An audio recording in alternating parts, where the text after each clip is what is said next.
Vamos falar sobre sabedoria do alto. E o texto de hoje é o texto de Jeremias, capítulo 17. Nós vamos ler os versículos 5 a 14. Jeremias 17, versículos 5 a 14. Sempre de costume eu trago nos slides, mas peço para que os irmãos deixem as suas Bíblias abertas para depois vermos o texto. Hoje eu serei breve, então não se preocupe, nós vamos encerrar logo. Inclusive pelo fato das crianças estarem aí, eu sei que as distrações são muitas, mas eu peço que nesse momento os irmãos se concentrem na palavra, não deixem nada distrair, por favor. Esse é o momento de ouvirmos a sabedoria que vem do Senhor, em nome de Jesus. O texto diz assim: assim diz o Senhor, maldito aquele que confia no ser humano, que faz da carne mortal o seu braço e cujo coração se desvia do Senhor. Porque ele será como um arbusto solitário no deserto, e não verá quando vier o bem. Pelo contrário, morará nos lugares secos do deserto, na terra salgada, inabitável. Bendito aquele que confia no Senhor, e cuja sabedoria e cuja esperança é o Senhor. Porque ele é como a árvore plantada junto às águas, que estende as suas raízes para o ribeiro, e não receia quando vem o calor, porque as suas folhas permanecem verdes, e no ano da seca não se perturba, nem deixa de dar fruto. Enganoso é o coração, mais do que todas as coisas, e desesperadamente corrupto. Quem poderá entendê-lo? Eu, o Senhor, sondo o coração, eu provo os pensamentos para dar a cada um segundo os seus caminhos, segundo o fruto das suas ações. Como a perdiz que choca ovos que não pôs, assim é aquele que ajunta riquezas desonestamente. No meio da vida ficará sem elas, e no seu fim passará por tolo. Um trono de glória enaltecido desde o princípio é o lugar do nosso santuário. Ó Senhor, esperança de Israel, todos aqueles que te abandonam serão envergonhados. O nome dos que se afastam de ti será escrito no chão, ou será escrito no pó, porque abandonam o Senhor, a fonte das águas vivas. Cura-me, Senhor, e serei curado. Salva-me e serei salvo, porque tu és o meu louvor. Vamos orar mais uma vez? Pai, nos dê clareza das tuas palavras, aplique-as em nossos corações, em nome de Jesus, amém. Hoje nós vamos falar sobre sabedoria do alto. Lá em Tiago, capítulo 3, versículo 13 a 18, Tiago faz um contraste entre sabedoria terrena, que ele chama de sabedoria animal e demoníaca, da sabedoria que vem do alto, da sabedoria que vem de Deus. Claro que o texto que nós vamos expor hoje não é o texto de Tiago, mas é interessante como toda a Escritura trabalha esse contraste entre a sabedoria do mundo, a sabedoria terrena e a sabedoria que vem de Deus. Se vocês observaram bem o texto de hoje que nós lemos, ele começa assim: assim diz o Senhor. Talvez aí na sua Bíblia seja um título, esse título, claro, foi colocado pela Sociedade Bíblica, não está no texto original, mas um título mais ou menos assim, o meu está aqui: Pensamentos de Sabedoria. Agora, que sabedoria é essa? A sabedoria de Jeremias? Claro que não. O texto diz claramente: assim diz o Senhor. É o próprio Deus falando. É a sabedoria do alto. É a sabedoria do alto. Agora, nós precisamos entender que, biblicamente falando, quando nós falamos de sabedoria, como Paulo nos destaca em 1 Coríntios capítulo 1, versículo 18 a 25, quando falamos de sabedoria, nós estamos falando do próprio Cristo, porque Cristo é a sabedoria de Deus. É nesse entendimento que eu gostaria que nós entrássemos nesse texto, para ver alguns princípios de sabedoria, conforme Jeremias registra aqui. Bom, nós saímos de uma série de Natal em Jeremias 31, e os irmãos já sabem um pouco do contexto de Jeremias, mas vou lembrar alguns detalhes. Jeremias viveu no período em que Jerusalém foi destruída, E os judeus foram levados ao cativeiro por causa dos seus pecados, por causa da sua rebelião, da sua desobediência, do seu afastamento de Deus, das injustiças. Então Deus levantou um povo, os caldeus, cuja capital era Babilônia, também conhecido como babilônicos, e os judeus foram levados ao cativeiro. Jeremias não. Jeremias ficou com os remanescentes em Jerusalém, na Jerusalém destruída, e esses remanescentes acabaram indo para o Egito, mesmo Jeremias dizendo a eles: não vão ao Egito, porque o Egito também será destruído. Mas eles foram, fugiram, buscaram auxílio no Egito, e bem provavelmente Jeremias morreu no Egito. O profeta Jeremias teve uma vida solitária, não se casou nem teve filhos, e o seu próprio povo rejeitava a sua pregação. A vida do profeta do Antigo Testamento era terrível. Pregava por anos, encarnava a sua própria pregação. O próprio Senhor disse para Jeremias não se casar, não ter filhos. Encarnava a sua pregação. E o povo não escutava. E o povo rejeitava, né? E ele foi rejeitado. Essa é a razão também do cativeiro do povo. O povo rejeitou a palavra do Senhor. Jeremias então ficou conhecido como o profeta chorão. Talvez você já tenha ouvido falar disso. Isto por causa dos lamentos. Se você ver o texto de Jeremias, tanto o livro de Jeremias como o livro de Lamentações, que também é escrito por Jeremias, nós vemos os lamentos de Jeremias. Os lamentos por causa da rebeldia do povo. De fato, ele lamentou o fato do povo rejeitar a palavra de Deus e a sabedoria divina. Ele lamentou isso. A sua pregação fiel a um povo rebelde ainda hoje é oportuna. Por quê? Pois nós igualmente temos a inclinação de rejeitar a sabedoria de Deus. Por isso esse tema é tão relevante. Assim como o povo no tempo de Jeremias, o povo no nosso tempo, muito mais agora, está rejeitando a sabedoria que vem de Deus. As pessoas estão buscando seus próprios sábios. Vocês já perceberam isso? O quanto as mídias, a internet, o Instagram, essa ideia de influencer, está dando voz às pessoas que não são sábias. São pessoas que não deveriam ser seguidas. São pessoas que não deveriam nem dar um púlpito, uma palavra para eles. São seguidas por milhares, por milhões. Sabedoria humana, sabedoria terrena, sabedoria animal, às vezes até demoníaca. Como essa palavra é relevante. Nós temos inclinação de rejeitar o que vem do alto. Qual que é a sabedoria do alto? Vamos lá, vamos ver alguns princípios. Primeiro, a vida abençoada consiste em quem você confia.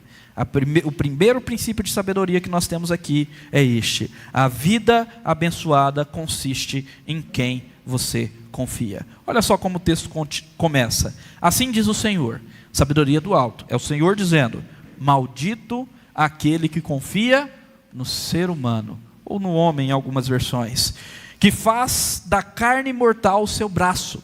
Vocês lembram do contexto?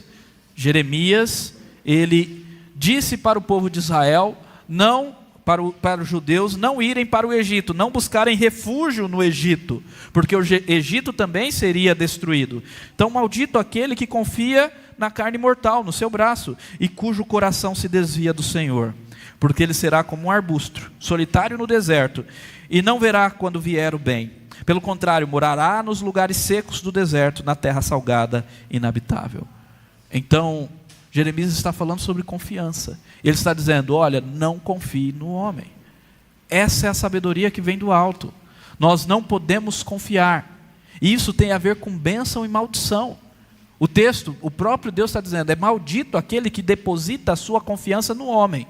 O que é depositar a confiança no homem? Vamos entender isso. É você depositar numa figura política, é você depositar em você mesmo. Sua autoconfiança.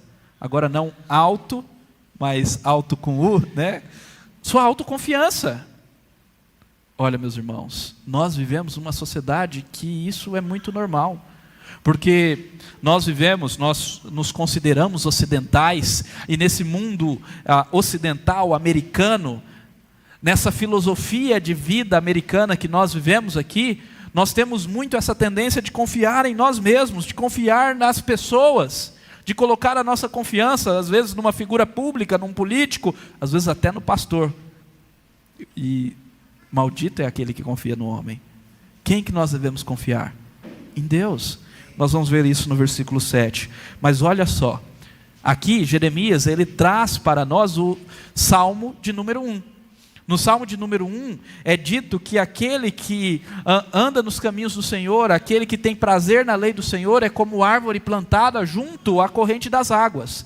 E aqui ele está dizendo o quê? Que aquele que confia no homem, que confia na força do homem, que confia no braço forte do homem e se desvia do Senhor, ele é como um arbusto. Não é nem uma árvore, é um arbusto, é um mato, é um capim, é uma erva daninha, que está onde? Solitário no deserto, que não vê o bem, que vive em lugares secos, em terra salgada, inabitável. É toda a maldição daquele que, ao invés de se entregar ao Senhor, coloca o seu coração no homem. Agora, olha a diferença, versículo 7, bendito aquele que confia no Senhor, maldito e bendito, bênção tem a ver com quem você confia. Você quer um ano de 2023 abençoado? Então você tem que confiar na pessoa certa. E não é uma pessoa qualquer. É Deus, é o nosso Senhor. Bendito aquele que confia no Senhor, cuja esperança é o Senhor, porque Ele é como árvore plantada junto às águas. Ele está trazendo o saltério, Ele está trazendo o Salmo de número 1. Porque é como árvore plantada junto às águas, que estende as suas raízes para o ribeiro, e não receia quando vem o calor, não fica com medo do calor, porque as suas folhas permanecem verdes, e no ano da seca. Às vezes a gente olha para 2023, eu já conversei com muitas pessoas estão assustadas com 2023. O cenário é terrível, temos uma guerra acontecendo, a inflação está alta, mudança de governo não está sendo boa, o cenário é terrível, mas no ano da seca não se perturba, nem deixa de dar fruto, porque a bênção está no Senhor. Olha que texto maravilhoso. Então, bendito é aquele que confia no Senhor. A vida abençoada consiste em quem você confia. Se no homem, você será como um arbusto solitário. Se em Deus, você será bendito, e como árvore plantada junto às correntes das águas, mesmo no ano ruim, ainda assim você dará fruto. Amém? Segundo lugar, o seu coração mau precisa da cura do Senhor. Sabedoria do alto, o seu coração mau, eu estou colocando aqui o seu, mas é o meu também. O nosso coração mau precisa da cura do Senhor. Versículo 9. Olha o que Jeremias continua dizendo: enganoso é o coração. Claro que Jeremias está falando a palavra do Senhor. Assim diz o Senhor: enganoso é o coração, mais do que todas as coisas, desesperadamente corrupto. Quem poderá conhecê-lo? Quem o conhecerá? Quem poderá entendê-lo? Meus irmãos, essa é uma verdade bíblica. Por causa do pecado, o nosso coração é totalmente depravado, enganoso, pende para o mal. E se você achar, não, mas como assim? Meu coração não é corrupto nem enganoso. Vocês sabem o que Jesus falou sobre o nosso coração? O próprio Cristo, quando veio nessa terra, disse que é do coração do homem que procede todos os maus desígnios. E aí ele vai fazer uma lista: prostituição, adultério, homicídios e por aí vai. É do coração do homem. O coração do homem é enganoso, isso por causa do pecado. Por isso que nós temos que tomar cuidado de seguir o nosso coração. O que a sabedoria terrena diz? O que a sabedoria humana diz? Vai, segue o seu coração, não é? Dê ao seu coração o que ele quer, vai lá em busca dos seus sonhos, segue o seu coração. O que a Bíblia diz? O seu coração precisa de redenção. O seu coração precisa de Cristo. Olha como o texto continua, versículo 10. Eu, o Senhor, sondo, é o próprio Deus falando, sondo o coração e provo os pensamentos, tanto coração como pensamentos, eu sei tudo. E olha, para retribuir, para dar a cada um segundo os seus caminhos, segundo o fruto das suas ações. Esses 2 versículos nos trazem medo, devem trazer temor, pelo menos. O nosso coração é enganoso, é corrupto, nós desejamos coisas ruins, e Deus conhece tudo que desejamos. Os nossos pensamentos são pecaminosos, e Deus conhece todos os pensamentos, e mais, Ele retribuirá conforme as nossas obras. Já pensaram? Por isso que Jeremias, no versículo 14, faz uma oração. Aqui muda, não é mais Deus falando, agora é Jeremias orando. Versículo 14 ele diz: cura-me, Senhor, e serei curado. Salva-me e serei salvo, porque Tu és o meu louvor. O que Jeremias está dizendo? O meu coração precisa de cura, o meu coração precisa de redenção, eu preciso da sua salvação. E meus irmãos, o que é maravilhoso nas Escrituras é que Cristo tem acesso ao nosso coração. Ele mesmo fala: eu tirarei o coração de pedra e vos darei coração de carne. O nosso Senhor Jesus Cristo tem acesso ao nosso coração, ao nosso íntimo, e Ele pode transformar, Ele pode nos dar desejos conforme a sua vontade. Nós precisamos de redenção. Tome cuidado, consiga o seu coração, busque submeter o seu coração a Cristo. É isso que nós chamamos de novo nascimento. João 3, quando Nicodemos, um homem já velho, chega a Jesus, Jesus disse: olha, você tem que nascer de novo. O que é nascer de novo? Essa mudança de coração, transformação do interior, que só Cristo pode fazer. Isso é regeneração, como Tito nos diz. E todos esses textos que eu estou citando serão séries de pregações no ano que vem. Não percam. Todos esses textos, João 3, Tito, nós vamos ver cada um desses textos que eu estou falando.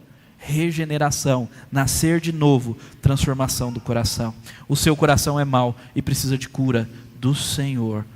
Que 2023 seja o ano de cura, de redenção, de transformação, em nome de Jesus. Terceiro lugar, viver para o dinheiro é tolice, mas no trono a glória.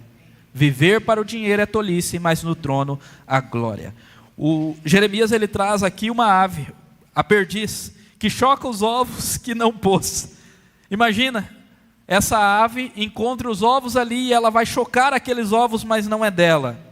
E Jeremias compara essa ave que faz algo que é totalmente icônico, irônico até, e ele compara essa ave com aqueles que ajuntam riquezas desonestamente, aqueles que ajuntam riquezas por meio da desonestidade, do roubo, do furto ou qualquer outra forma. E ele diz: desta mesma forma que essa ave choca os ovos que não pôs e ela fica sozinha, assim também aquele que ajunta riquezas, que vive em prol das riquezas, que idolatra o dinheiro, e por isso é escravizado pelo próprio dinheiro, e aí desonestamente busca ter esse dinheiro, dessa mesma forma que essa ave fica só porque ela chocou aquilo que não é dela, aquele que ajunta de riquezas desonestamente.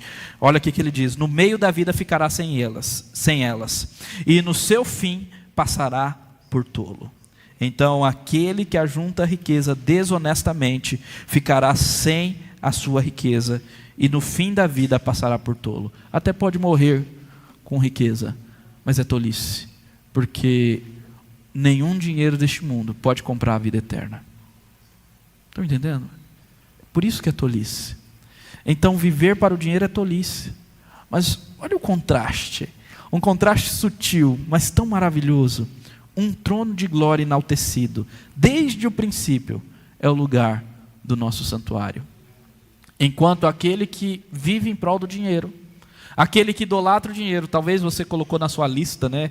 O que fazer em 2023? Ficar rico.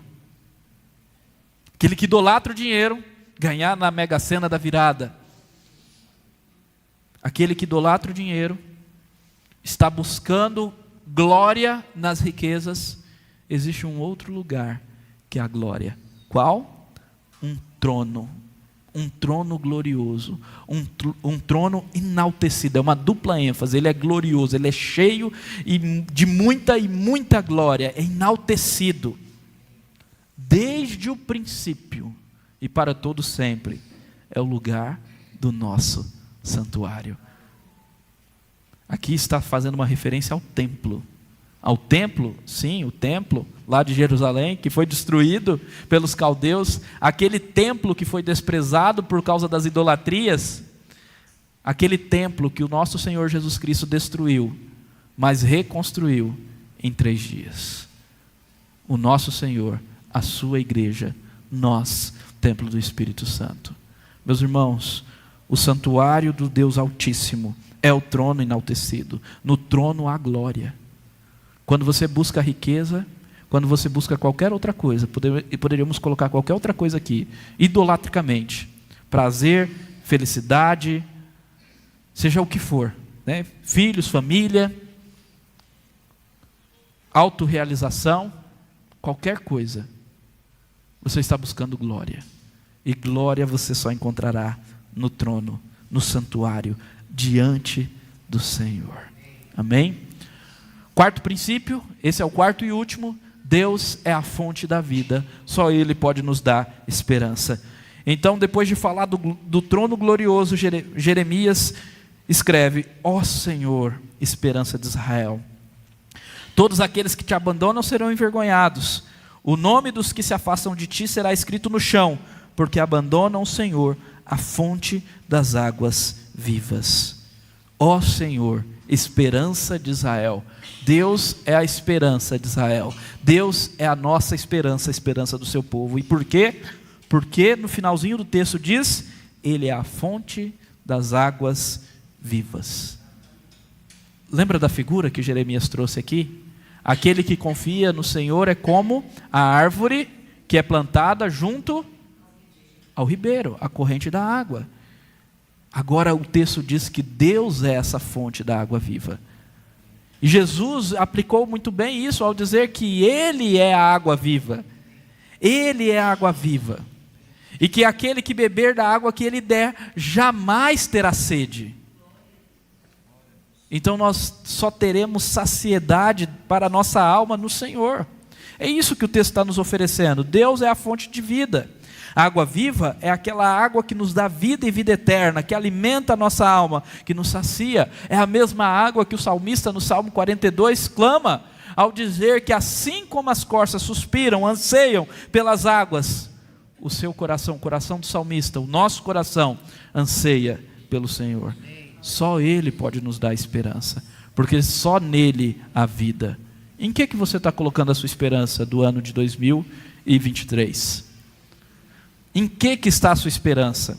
A sua esperança está, sei lá, num trabalho, numa profissão, na sua profissão, na sua poupança, num governo? Em que está a sua esperança? Somente Deus pode nos dar esperança. E esperança de vida eterna, porque Ele é a fonte da vida. Amém? Eu quero concluir, antes de aplicarmos e relembrarmos algumas coisas aqui, com o seguinte contraste. O versículo 13 e o versículo 14 nos trazem um contraste muito gritante.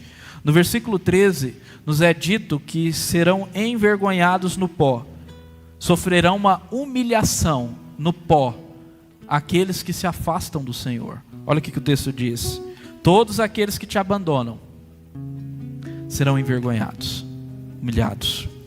O nome dos que se afastam de ti será escrito no chão. Como eu disse, será escrito no pó. Ser escrito no pó, humilhado no pó, para um judeu é a pior das humilhações. Então está dizendo: aquele que se afasta do Senhor, que é a esperança de Israel, que é a fonte da água viva, cujo trono é enaltecido com glória, aquele que se afasta do Senhor, ele será envergonhado, humilhado. Mas o contrário disso, aquele que confia no Senhor, Jeremias continua, versículo 14: cura-me, Senhor, e serei curado. Salva-me e serei salvo, porque Tu és o meu louvor. Aquele que confia no Senhor será salvo, receberá cura e vida eterna. O que você vai querer? Meus irmãos, é muito fácil desviar dos caminhos do Senhor. Eu estava pensando mais cedo, tantos que já estiveram aqui conosco. Eu estou indo aí para o 8º ano aqui na Igreja Presbiteriana Nova Aliança. Eu me lembro de cada irmão, cada família que se achegou. E eu sei daqueles que não estão mais em Cristo, se afastam do Senhor. Aqueles que se afastam do Senhor, sobra só humilhação. Mas aqueles que perseveram e buscam no Senhor cura, a cura. Amém. Jeremias não tem dúvida. Ele tem fé aqui. Vocês entendem a palavra de fé dele? Cura-me, serei curado. Ele tem certeza de que se o Senhor curar, a cura virá. Se o Senhor salvar, a salvação seria realidade, plena realidade. Por isso ele louvava ao Senhor. E é isso que nós vamos continuar fazendo daqui a pouco. Na prática, só relembrando. Primeiro, não confie no homem, nem na força humana, apenas em Deus. Amém. Não confie em si próprio. Autoconfiança. Coloque sua confiança no Senhor. Cuidado com o orgulho e com a vaidade. Em nome de Jesus. Entregue o seu coração a Cristo. Cuidado em segui-lo cegamente. Seguir o coração. Cuidado em seguir o seu coração cegamente. Cuidado com esse conselho que muitas vezes nós escutamos. O que importa é você ser feliz. O que importa é você ir atrás do que deseja o seu coração. Busque a glória do Senhor e se enriqueça nele. Amém. Fuja da idolatria, seja qual for. Autorrealização, felicidade, o que você busca? Um casamento, família, filhos, um apartamento, um carro novo, formação na faculdade, pós-graduação, emprego, empreendimento novo. Enriqueça-se no Senhor, fuja da idolatria, busque glória, busque a glória do Senhor. Não se afaste do Senhor, a fonte da vida, mas espere nele. Esperar significa perseverar. Ninguém espera sem perseverar. Não tem como. Esperar pressupõe perseverar. Esperar, você tem que ficar ali esperando. Então espera no Senhor, persevere, vai até o fim. E por fim, encontre cura e salvação em Deus. Viva para o seu louvor. Meu irmão, minha irmã, o que você precisa de cura? Em que área você precisa da graça e da redenção do Senhor na sua vida? Talvez você já se rendeu a Cristo e é cristão, e você precisa de cura, na verdade a libertação de algum pecado pessoal. Busque o Senhor. Restauração familiar no casamento, busque o Senhor. Agora talvez você ainda não se rendeu ao Senhor. Você está confiando em homens, na política, no governo, na sua própria força. Você está confiando no Egito, na sua poupança, no seu trabalho, na sua capacidade de ser bom ou nos seus títulos.